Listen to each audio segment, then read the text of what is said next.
FIFA বিশ্বকাপের round of ৩২ ম্যাচে আলজেরিয়াকে ২-০ গোলে পরাজিত করে সুইজারল্যান্ড কোয়ার্টার ফাইনালের পথে এক ধাপ এগিয়ে গেল। ভ্যাঙ্কুভারের বিসি প্লে স্টেডিয়ামে অনুষ্ঠিত এই ম্যাচে সুইজারল্যান্ডের হয়ে গোল দুটি করেন ব্রিল এমবোলো ১০ম মিনিট এবং ড্যান এনদোয়ে ৪৬তম মিনিট। এই জয়ের মাধ্যমে সুইজারল্যান্ড ১৯৩৮ সালের পর প্রথমবারের মতো বিশ্বকাপের নকআউট পর্বে কোনো ম্যাচ জয়ের স্বাদ পেল। মুরাত ইয়াকিনের দল এখন রাউন্ড অব ১৬তে কলম্বিয়া অথবা ঘানার মুখোমুখি হবে। ম্যাচের সংক্ষিপ্ত তথ্য: গোলদাতা ব্রিল এমবোলো ১০ এবং ড্যান এনদোয়ে ৪৬। ম্যাচের স্থান বিসি প্লেস, ভ্যাঙ্কুভার, কানাডা। ফলাফল সুইজারল্যান্ড ২, আলজেরিয়া ০।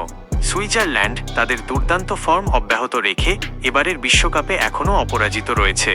অন্যদিকে আলজেরিয়া গ্রুপ পর্বে দারুণ পারফরম্যান্স করলেও নকআউট পর্বে এসে সুইজারল্যান্ডের সুশৃঙ্খল রক্ষণভাগের সামনে সুবিধা করতে পারেনি।